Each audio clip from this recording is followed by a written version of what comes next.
A FAM production. Furniture and mattress. FAM.news.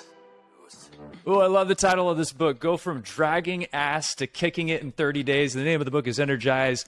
We have Michael Breus, PhD, the sleep doctor, in the house today. The Dos Marcos show begins in 60 seconds.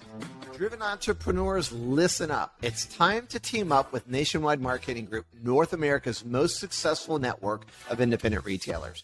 You'll gain access to programs and services that level the playing field between you and the national chains. Industry-leading digital marketing, increased buying power, exclusive networking events, and of course, their awesome learning platform. Nationwide Marketing Group is the business partner that helps you get results and stay ahead of the competition. Take the first step today and visit nationwidegroup.org. Do you want more sales in 3 easy clicks? Yeah, it starts right now at doorcounts.com. With a completely redesigned user interface, gathering data has never been easier. Click number 1, your salespeople connect with the customer as they walk through the door. Click 2 is the outcome. Click 3, key performance metrics, right there on your phone from anywhere at any time. Now your salespeople can spend their time selling, and DoorCounts is going to gather the data you need to make your business better. Start right now at doorcounts.com. Welcome to the Dos Marcos Show with Mark Kinsley and Mark Quinn, where mattress and furniture leaders gather to grow, get the inside scoop, tell stories, and take tequila shots. Uno, dos, tequila! The galaxy's greatest mattress podcast has liftoff in 3, engine start, 2, 1. Launch enable 7, 8.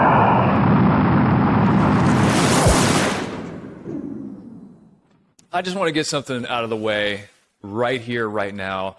Dr. Breus, when should the different chronotypes have sex? We've all been waiting to know. So this is always the number one question that I guess is, when is the best time to have sex? And so I'm going to give a generalized answer, and then I'll teach everybody a little bit more about chronotypes.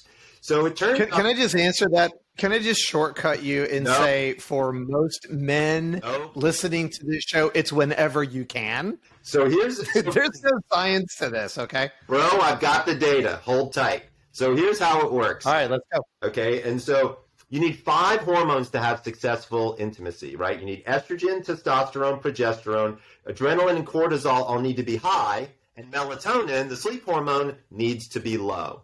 So we did a survey where we asked people about what time do they generally like to be intimate. Most people, about 74%, like to be intimate somewhere between 10 and 11:30 at night. So question number 1 for the Dos Marcos, what do you think your hormone profile looks like at night?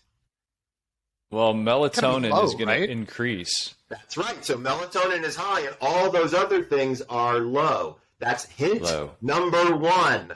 Hint number 2, what do most men wake up with in the morning? Erections. Good, right? Bad hair. If Mother Nature is not telling you when to use that thing, I don't know what is, brother. Morning sex. So there's actually real data to suggest that not only do you have a better connection, but you actually physically perform better. So jump out of bed, go throw in some mouthwash, jump back in bed, have some fun. As a prescription from the sleep doctor, you should definitely try this. Now, your question was an interesting one. So that was a general answer. Your question was, well, what about these things called chronotypes? So for folks out there who may not know what a chronotype is, by the way, if you want to learn what yours is, go to chronoquiz.com. We'll put that link in the show notes for you. A chronotype, you might not have heard of the term, but you've actually heard of the concept. If anybody out there has ever been called an early bird or a night owl, those are chronotypes. Turns out they're genetic, and they can't be changed. So the real question is, Michael, if I'm an early bird and I'm married to a night owl, when can we have sex? So if you go to the book, we actually created a matrix, put your chronotype on the top, your partner's chronotype on the side, and we give you early evening times and early morning times to try to have successful intimacy, to test it out and see if it works for you. We also have charts for lesbian couples and gay couples because the hormone profiles are different. Quinn, are you hearing what I'm hearing? The doctor has given the prescription. We just need to follow it. Okay, so are you going to, he wrote the script. Well, no, I'm just glad we have a professional here. And for anyone listening to this show that thinks we're being cheeky, number one, we're not. This is science. Thank you, Real Dr. data. Breus. Secondly, I would like to make for the record that Kinsley is the one who brought up intimacy before I brought up intimacy, because I'm always getting pegged for it, Dr. Breus. You know me. I know. I'm like, I like to keep it like interesting for the audience. And so, Kinsley, I thought it was a very good question. I think there's so many others. So you talk about chronotypes, talk about body types too. You wrote a book, by the way, that's so good. Mark mentioned it at the beginning of the show. How to, let me see. It's called Energize. From dragging ass to kicking it. Kicking ass. Yep. Hey, by the way, real quickly, pause point here. I put an ad in a trade publication that said 8 hours of great sleep or 8 hours of great sex. Either way, Englander's the answer. And I got calls from the East Coast. People hated it. I got calls from the West Coast. People loved it. And the lady that I talked to on the phone out on the East Coast, I said, well, what happens whenever intimacy comes up on your sales floor? Because it was a retailer. And she's like, well, we're a family business. And I go, well, how do you handle it? She's like, well, intimacy. Right? She did admit that it comes up. So Quinn, I was bringing it up because we know even on the selling floor in the mattress industry, sex is going to come up, and you need to be prepared on how to handle it. And that was a very professional way to transition people, Dr. Breus, into chronotype and that conversation, and about making your life better and making that life better on the mattress. But let's go back to your book, because the subtitle, or maybe the headline umbrella title, is "Go from Dragging Ass to Kicking It in 30 Days." Who doesn't want that? Right. So what we did was we took chronotypes, which will tell you based on your body's hormonal schedule what the right time to go to bed is, wake up is, several other things. We then took that information and we added it to your body type. So remember way back in high school, endomorph, mesomorph, ectomorph, right? Back in high school biology. Turns out those are genetic as well. And we learned some really interesting things in doing this research. Looking at chronotypes and body types, we discovered some very interesting things. Number one, we actually discovered when to intermittent fast. So for folks out there who may or may not know what intermittent fasting is, this is a relatively new, within the last 5 to 7 years, technique that people have been using, where you only eat during a very subscribed period of time during the day. It's called time-restricted eating or intermittent fasting. There's lots of data to suggest that, number one, it helps with inflammation, but also it helps with a whole host of other things for people with autoimmune disorders, actually helps with sleep, whole host of things. But here's what we discovered is when we looked at your chronotype, I've been an intermittent faster for about 5 years, but to be honest with you, I can't eat shit in the morning. Like, it just doesn't happen. I just can't get anything in me. And I'm a nighttime chronotype. I'm a night owl, so it kind of made sense. So I shifted my intermittent fasting to later in the day, and it became more effective. So then we decided, let's run the research and see if it works, and it actually did. So that was the first thing we learned, is when to actually find your fasting time. The second one was, how long should you start your fast with? So we do this based on body type. So remember, endomorph is somebody who's a little bit on the bigger side, a little bit on the thicker side. Mesomorph is somebody more of a V shape, so their shoulders a little bit bigger than their waist. And ectomorphs are kind of the long and lean people. Now, I've got an easy way for folks out there to figure out which one they are, is if you take your wrist and you take your hand and you use your thumb and your second finger and you wrap it around your wrist, exactly like that, Mark. So if you can touch, then you are a mesomorph. If you don't touch, you're an endomorph. And if you overlap, you're an ectomorph. So this tells us a lot about your internal metabolism. Once we've discovered this, I can tell you exactly how long to fast. So if you're an ectomorph, long and lean, you really don't want to fast for a long period of time, because we don't want you losing weight. So you're on a 12-hour feed, 12-hour fast schedule. If you're a mesomorph like me, you want to lose a little bit of weight, but you don't want to lose too much. So then you would be on a 14-hour fast, 10-hour feed. If you're an endomorph, you got a little bit extra body weight on, you want to get rid of it, then you would have a 16-hour fast with an 8-hour feed. So we give people a starting point, all based on science, so that they know when to do this intermittent fasting. And then the final thing is we have a movement program. And I want to be clear about something. It's not an exercise program. Like, you ain't going to break a sweat. You're not going to build big muscles from this. But moving your body throughout the day keeps you with what we call a high energy profile. So you're not drinking tons of caffeine. You're getting good rest. You're eating what you're supposed to be eating. And you've got all of this energy. That's what the book does. And we've got the science to prove it. That's so fascinating. So, Dr. Breus, it's, we sit here, we've known each other, 20 years or something like that. And yeah, easily, no doubt. We've been connected through events and personally over the years, but you've been on this path to really trumpet the importance of good sleep. And really, you're one of the only sleep guys out there, doctors for sure, that's really been trying to work inside of our industry, right? So you well know that, we're all out selling the product, right? And we're not talking about the benefit of the product, which is sleep. And we're really not tapping into that. So Can you talk to us a little bit about what do you think the role of the retailer is today? Mm-hmm. What do you think the opportunity is maybe in terms of education? Because the truth of it is the human being, the normal human, like I would love to get your answer to this because you probably know better than anyone. Mm-hmm. If you were to grade the average person A to F on their knowledge of basic sleep, hygiene, and health, mm-hmm. where do you think most people are today? So I'm going to do you one better. So I think most people are probably at an F, but I will do you one better. I would argue that most doctors, like MD professionals, are probably at a D at best. Wow. So it's not people's fault that they don't really know about this information because it's not being disseminated in ways, shapes, and forms that I think have been helpful for folks. And that's really, and so number one, I want to say thank you, Mark, because I've been on this quest, and Kinsley, I've been on this quest for a long time to get people to understand the importance of sleep. And I do believe that there is a massive opportunity at retail because quite frankly, people like to know what they're spending their money on. Right. And so when you look at the purchase of a bed, in some cases, it could be one of the biggest purchases a person makes, right? Other than a house and a car, a mattress could be, from an expense standpoint, could be quite large. And so being able to justify that expense is kind of an open door opportunity to educate people on sleep a lot of the time. Now, to be fair, unfortunately, the mattress industry hasn't done a great job of making this an inviting, fun scenario, right? It's likened to being at a used car lot and things of that nature. When I walk into a mattress store or a furniture store or a bedding store, the very first thing I would love somebody to ask me is, how'd you sleep last night?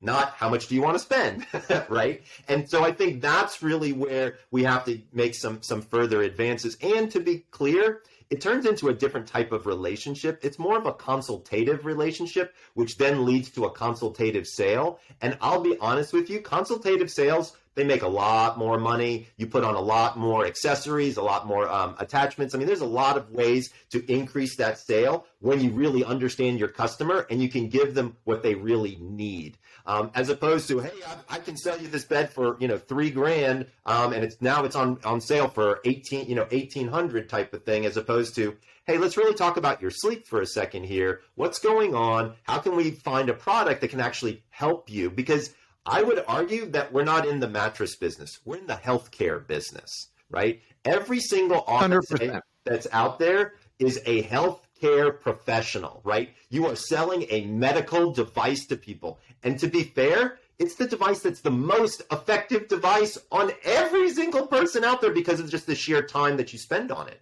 So I want people to flip that script. I want to see RSAs become empowered with knowledge about sleep and be able to educate and be excited to turn to somebody and say, you know what? You said you didn't get a great sleep last night. Let's talk about that for a second. I might have some solutions that could really help you out. That's what I want to see have happen. One of the things we talk about a lot in this industry, especially Quinn and I, is this idea that the sale should be the beginning of the relationship because It's not about a transaction. It's about transformation. And sleep is one way you can transform somebody's life. And I take this very seriously. If I get to have one conversation with you, Michael, every 10 years, I would take that very seriously. If I got to talk to my family member once every 10 years, I'm going to make sure the most important stuff is at the surface. So you get to talk to somebody as an RSA once every 10 years about something that can absolutely transform their life. But if you treat it like a transaction, that's the end of it. I mean, I take your money, you take off, and that's the end of it. How can people look at this as the beginning, and how can you manage this? Because it can be very clunky. Number one, you got to be knowledgeable, but how can you manage creating the beginning of a relationship whenever somebody comes in to get better sleep and they buy a mattress? So I think one of the things that a lot of RSAs are hesitant to do is to call after the sale, right? Because they're like, what if it didn't go well? What if they want to return it? What if there's a problem? And so a lot of RSAs will be like, once we get them out the door, I want that relationship to end because I don't want to deal with those kinds of issues. I think we have to really talk with consumers and RSAs about this is a process. This is not a one-time thing because quite frankly, I've got patients who so sometimes I'll go mattress shopping with people, surprise, surprise, right? They have me come in and they're like, Michael, help us, and so when we go in, we have a very different objective. We're trying multiple things. Sometimes we go in more than once. Sometimes we'll even work with different RSAs depending upon who's got expertise in certain areas. But what I want RSAs to think through as an idea of is that it's not just a one-time visit. And you can continue to offer value after the sale. I think that's the other big thing is people don't think that they're going to be able to offer value. So as an example, if let's say somebody sells them a bed and they call them up and they say, hey, how's it going?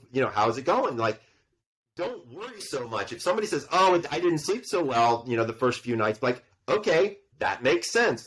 Validate their feeling, understand where they're at, and see if you can provide solutions for them, right? In many cases, we know that the human body has to adjust to a new surface, right? And it takes a little while to do something like that. Generally speaking, we're looking at somewhere between 14 and 21 days for the body to actually if your bed used to look like a taco and I stick you on something that's like a nice, really solid, your body's going to react, and we have to educate people about that. So maybe it's the phone call afterwards, or maybe during the sale, it's like, hey, I want to let you know something. I'm here for you. If this isn't working for you, or you feel like something is going wrong, here's my cell phone. I want you to call me or swing by the store. Let's figure it out. But letting people know that you're going to continue to be there if problems come up to help them solve them, I think 9 times out of 10, that quells that stress or anxiety and lowers that return rate pretty dramatically because they know you're going to work with them in it. Because a lot of people think, oh shit, I just spent $2,500 on a mattress. I didn't sleep so well for the last week. I'm sending that sucker back before the trial period is over. And I really think we can do a lot of work with that period of time. Help them understand it differently. Yeah. You were the original thinker around the concept of the Nappuccino. I was. Right. So I always used to love that. So Dr. Breus would always say, okay, guys, if you want to take a nap, go ahead and drink a cup of coffee, get your 20-minute power nap. Don't go longer. You get into REM sleep. How am I doing so far? Perfect. Good. And then when you get done, you wake up and you got the buzz from the caffeine. So the Nappuccino. But let's talk about sleeping pills. Number one, I think people are overdosing on melatonin these days. 100%. Talk to us a little bit about that. But then also talk to us a little bit about food. In your book, you get into this in great detail. I love, by the way, your book. The concept is movement, body type, chronotypes. You're connecting a lot of dots here in the book. So talk to us about the sleeping pills, the Band-Aid solutions, if you will, and then about the food and how food can impact your sleep. Absolutely. Absolutely. So the biggest thing that people out there seem to like to take is melatonin, right? So let's talk about that really briefly for just a moment. So number one, melatonin is a hormone. Most people don't know that. It's like testosterone or estrogen. You can't just walk down to the local GNC and buy those, and there's kind of a reason for that. Melatonin, and also, by the way, 99% of people have enough melatonin on board. So taking melatonin exogenously or in a pill form isn't necessarily necessary unless you got jet lag, right? So if you're flying intercontinentally, that's a perfect time to use melatonin. By the way, a study was done about a year ago where they pulled 15 different brands of melatonin off the shelf, tested them to see what was inside them. Not one of them had the dose that was on the label inside the pill. Not one. Some of it was over, some of it was under. So I want to be very clear to our listeners. The appropriate dose of melatonin is somewhere between 0.5 and 1.5 milligrams. 95% of it is sold in an overdosage format in 3s, 5s, and 10s. That's not appropriate. And you know you've overdosed on melatonin when you have super vivid dreams and you wake up feeling exhausted from the melatonin. 2 other important things to know. Melatonin is by prescription only in Europe, so you can't just walk into a local store to get it. And the reason is, at high dosages, it's a contraceptive. Yes, you heard me say that correctly. It is birth control at high dosages. So I cannot understand why pediatricians are recommending to parents to give children melatonin. I think it's the stupidest thing I've ever heard in my life. There is no child that I will ever see that under the age of 18 that will ever be placed on melatonin. There is, however, one group of children that can use at a higher dosage, and I want to be very clear about it. These are children on the autism spectrum. There's some significant data to show that 3 to 5 milligrams of melatonin at night for those kids can be extremely helpful. But generally speaking, most people are using melatonin incorrectly. They take it right before bed. By the way, it takes 90 minutes for it to take an effect. So it's not really doing for you what you kind of think it should be doing. I would personally rather, when I have somebody who comes to me and they say, Michael, I'm not sleeping, I do a blood test and I want to look at their magnesium. I want to look at their vitamin D. I want to look at their melatonin, and I want to look at their iron. Those 4 things, if they're not at par levels, like levels where your body is not deficient, we really don't know where to start, right? And so let's get the natural shit up to where it's supposed to be first, and then see how you sleep. Then we can move forward with a valerian, an ashwagandha, a magnolia bark, things that have got data on them that could be helpful in certain situations. But I'm always about the body first and making sure we get there. The second part of the question, where we look at these things called OTCs, so over-the-counter sleep aids, like the PMs, if you will, the analgesic plus PM. So there's utility for them for short periods of time. But there's now data, and this is conclusive data, that we're almost 100% positive there's a causative effect between diphenhydramine, which is Benadryl, and early onset Alzheimer's. So to be clear, you do not want to be taking these on a very regular basis because of this potential association. Plus, if you're taking an OTC every night, maybe you should be talking to your doctor about what else you should be doing, or you could have an underlying sleep disorder, or maybe there's something better for you to be taking out there. That moves us into the medication universe, which I want to be clear about. There's nothing wrong with taking a sleeping pill. If you and your doctor have come to this conclusion and that is a requirement for your medical situation, you should feel no shame. You should feel no problems with it. That is what goes on. To be clear, I have a patient who's a paranoid schizophrenic. Newsflash, they need Ambien every night to sleep, right? I mean, this isn't hard to figure out. So there are some people in this universe absolutely, positively, 100% appropriate to have a pill to sleep. But if it's something that you're not comfortable doing, or you've been on a medication for a period of time and you're thinking that this isn't how you want to continue, talk with your doctor. Do not yank yourself off it by yourself. Go ahead. I'm going to turn this over to Kinsley because Kinsley's got a great question. I think is percolating in his head, and I want him to ask it. But the only thing I would say about the doctor, if most physicians are at a D, and you're listening to this, I'd be really careful. Make sure the doctor you're talking to has some serious understanding of sleep, because guys like you are not that common. Right. And if a normal MD, they may have some perceived anyway. So I just want to make that distinction, that's actually because a a great sleep point. doctor is different than a normal. Yeah, and I think that's a great point. So let's add the caveat of talk with a sleep specialist about sleeping pill use, because most sleep specialists, even if they're a pulmonologist versus a psychiatrist, but they've been boarded in sleep like I have, they've got a good understanding of it. So I agree with you, Mark. I think that's a great point. Thank you for bringing that up. Kins, you had a question? I can't tell you how many people I've warned about the Benadryl problem. I can't tell you how many people I've mentioned that, hey, melatonin is a hormone. It is not over-the-counter available in Europe. There are reasons for these things. They're naturally occurring in your body. How do you convince somebody that's convinced that it works to not take it? So it's a great question, and so it depends upon what it is. And so usually with the PMs, all I have to do is talk about Alzheimer's, and people are like, I'm out, I don't want to get near that. Melatonin's a bit different because melatonin is not necessarily harmful in an overdosage format. Like, you'll just piss it out. Now, one question that people always ask me is like, well, Michael, if I'm taking melatonin in a pill, will my brain stop producing it over time? This is an important question to answer, and the answer is no. It will not. Your brain will not stop producing melatonin over time. 80% of your melatonin is made in your gut. About 10 to 15% is made in your brain, and that brain melatonin is actually different than gut melatonin, and that's what kind of runs your circadian rhythms. taking a pill can affect that, but not in a tremendous way. So you don't have to worry about your brain stopping production, God forbid. Okay, so if you're just hopping in for some reason, we're talking with Dr. Breus, the sleep doctor. His book is Energized, going from dragging ass to kicking it in 30 days. And I know you help some celebrities. Okay, so let's talk about Paris Hilton. Let's talk about Carson Daly, maybe Steve Aoki. Let's start with Paris. So do these celebrities come to you and say, Dr. Breus, I can't sleep, help me? Or what do those conversations look like? And what are you doing with these folks? So it's interesting because Paris and Steve Aoki actually had the same issues. And so Paris is a DJ, a late night DJ. People may or may not remember that. She still does quite a bit of that. And for folks out there who don't know my friend Steve Aoki, he is an electronic dance music guy. He does stadium shows and all this kind of fun, funky stuff.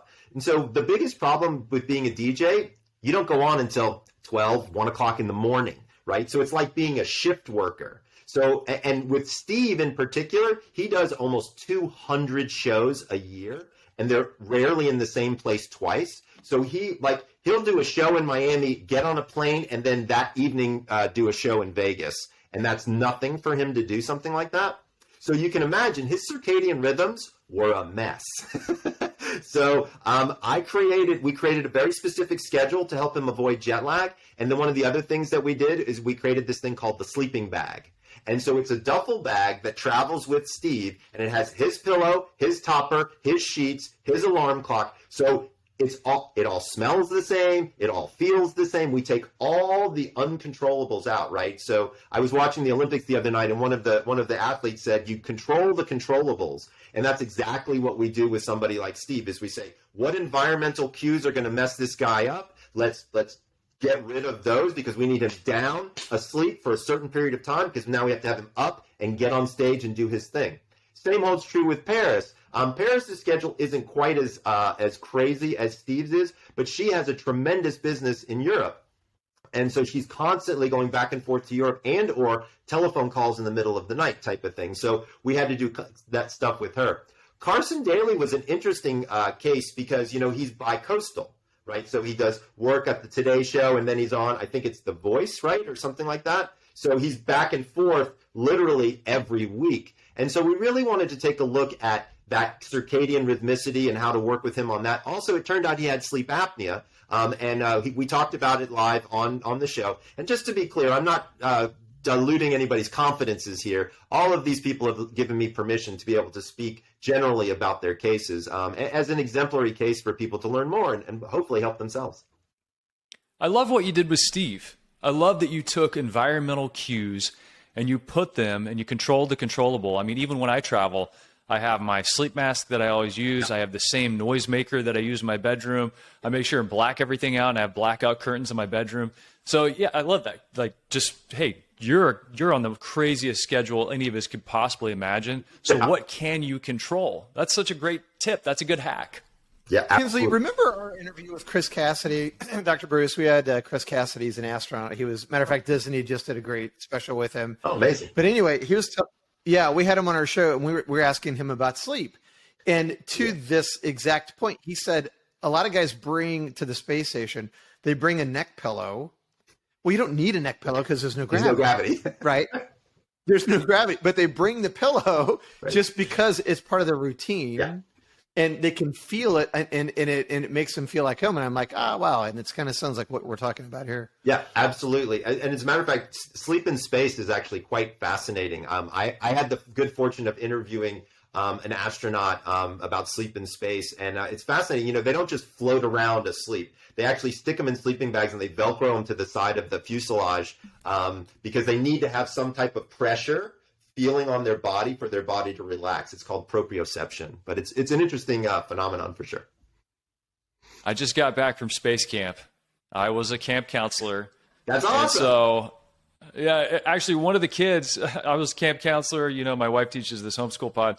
One of the kids said, I need some more melatonin. I'm like, where did you have melatonin here? And I'm like, just sleep. You're going to be fine. But I got to go through the different spaces where the astronauts actually sleep, and I got to see a replica of those pods. And just what you described, I mean, you strap yourself in. It's a little bitty cocoon. And they had computer screens, which I had problems with that. I'm like, they shouldn't have screens in their bedroom, but hey, that's okay. But it was really fascinating to think like what happens when you remove all gravity basically from your body. Right. And how do you even like find those pressures and that relaxation? But in our industry, we try to find zero G. Exactly. Right? The adjustable base. Exactly. And to argue with it, I don't really think true zero gravity is what we're shooting for here. What we're shooting for is putting the body in a way, shape, and position where we can pull any excess pressure off of the spine and allow for that spinal alignment to occur. But a lot of people in the industry like to say, "Oh, we get you to zero gravity," and you don't get anybody to zero shit. Right? Like, let's be clear. What you do is you lie people out and you got to kind of figure it out and start to work with them. But at the end of the day, having an adjustable base, I personally think, because I've been sleeping on one for 20 years, is incredible. Because even with just a slight increase in the head, you can actually lower gastroesophageal reflux, you can lower snoring, and you can pull all that pressure off of your lower part of your back and your pelvis, which is good, especially for women if they're pregnant or going through menopause. Mr. Kinsley, the question I thought you were going to ask earlier was about CBD. Mark and I have had these conversations about CBD. There's a lot of stuff out there right now, Dr. Breus, about CBD. Talk to us a little bit about that. Is it horseshit? Is it real? Like, what kind of guidance would you give the audience here? Absolutely. So it is total horseshit. So to be clear, and this is based on the data. So for people who are listening who may be using a CBD product, and if it's working for you, I want to be clear about something. I'm not saying that you need to stop it. I'm going to tell you what the science is behind CBD and sleep right now.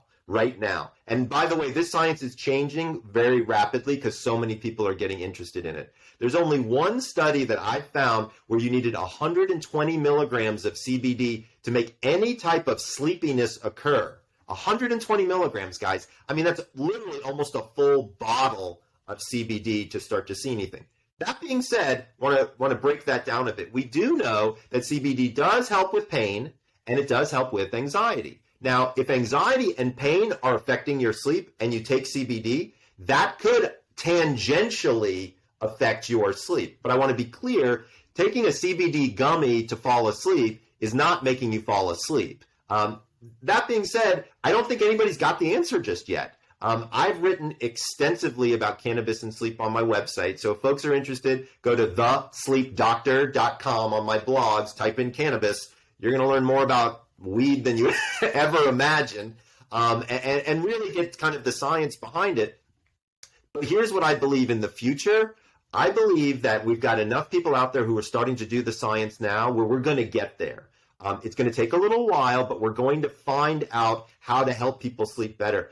Really, and I'll tell you why I think that. Really interesting study out of the University of Colorado. So as many people know, Colorado is a recreational marijuana state as well as medicinal marijuana state. They found one county that didn't have a dispensary in it, and they monitored the over-the-counter sleep aids that were being sold in that county at all the local drugstores, right? Then a dispensary opened up. Guess what happened to the amount of OTCs that were being sold? Went straight down.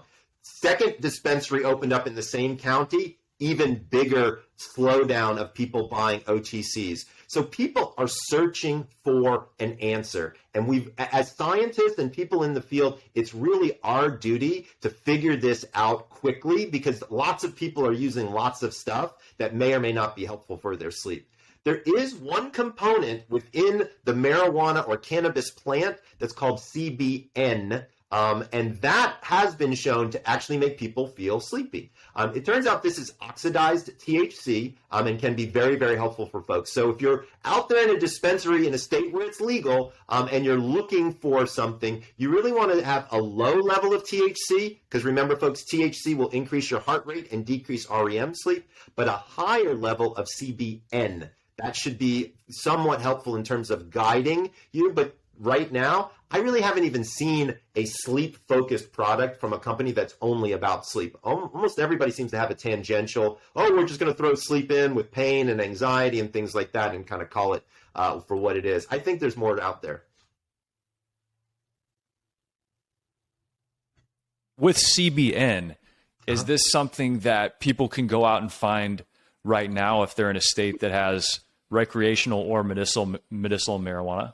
Absolutely. They can go talk to their, what do you call them? It's not a bartender, it's a bud tender, right? Bud tender. So to be fair, I wouldn't necessarily, I'm not saying anything against bud tenders, but you want to have a good amount of knowledge before you walk into the store. That's the reason that I actually wrote the blogs. So I would recommend people go to my website and read about CBN so you have some knowledge base first, then walk in. And also, to be fair, I wouldn't necessarily talk to just one person behind the counter. Ask if you can speak to the buyer, because the buyer has actually spoken to the people who are selling them the material. They may know a little bit more about what they're buying. Because like when I go into a dispensary and I talk to a buyer, he'll be like, "Oh, we just got something new in that's got it's got more CBN in it. Your patients might like this, Michael." And so then I'm learning something new. So there's new products coming out all the time, but I would educate yourself before you walk in for sure. Wow, the amount of misinformation that's out there, and just the school we went to today on the show with you, Dr. Breus, is mind-blowing. So number one, we got to have you back on the show. Number two, Sure. Grab Dr. Breus's book, Energize, and definitely go to thesleepdoctor.com. Is that where people can get connected to you? Yep, absolutely. What did we not ask that you think people need to know before we head out? I will say one area that I think a lot of people are interested in is technology and specifically sleep tracking. There's a lot of people who want to know about, should I track my sleep? Should I not track my sleep? Is that good? Is that bad? Things like that. Full disclosure, I work with Oura Ring. I'm on their advisory board. They have the most accurate tracker on the market, and they've proven it in the literature. So I always tell people there's been a head-to-head study. Fitbit and Oura are the two that are at the top in terms of accuracy. So if you're going to track your sleep, I think it's probably worthwhile to look into something like that. I do want to have people be a little bit careful, though. Sometimes people can get kind of obsessive about this stuff, and like they're tracking their sleep all the time and they're looking at their data. Like, chill out, guys. Like, it's sleep, okay? Like, you don't have to worry about it every single day, of your life. It will continue to occur. Just making small improvements to get better, I think, is really where it's at. And then the final thing I want to tell people out there, if you're struggling with sleep or a sleep issue, is number one, there are quite a few board certified sleep specialists similar to myself. They're in every city, in every state, and almost every hospital. So I want to make sure people know, hey, there are resources out there for you if you think you need to see a sleep specialist. Talk with your general practitioner, your PCP, your primary care physician, or your general doctor. They will have a specialist that they can refer you to if you're concerned. And then I did want to say one more thing, Mark. You had mentioned that the Nappuccino. So I just started working with a company that has a souped up Nappuccino. They call it Napjitsu. Okay, so no shit, it's called Napjitsu, and so it is. It's like bam. So what you have is small sleeping tablets for people if they're having a hard time falling asleep with a little bit of magnolia bark and a little bit of valerian in it. You sleep for 25 minutes, and it's got time-released caffeine. But here's the key. It's got 600 milligrams of nootropics. So you don't just wake up with energy. You wake up with energy and focused, which is really interesting. So like L-theanine, ashwagandha, there's a whole list of things, ginkgo biloba. It's really pretty fascinating. I've been playing around with it and using it myself, and it's pretty awesome. So if you're looking for like the latest, greatest in technology, I would say the Oura Ring is certainly something people want to check out. If you're interested in kind of that fun napping thing that we talked about, there's some new products out there about that. So keep your eyes peeled, because there's nothing about sleep that's standing still anymore. We are moving forward, and lots of interesting new products and accessories are available. And maybe next time we have you on the show, Dr. Breus, we could talk about magnets and how they affect the parasympathetic nervous system, because I've seen some products around that are very fascinating. Mm-hmm.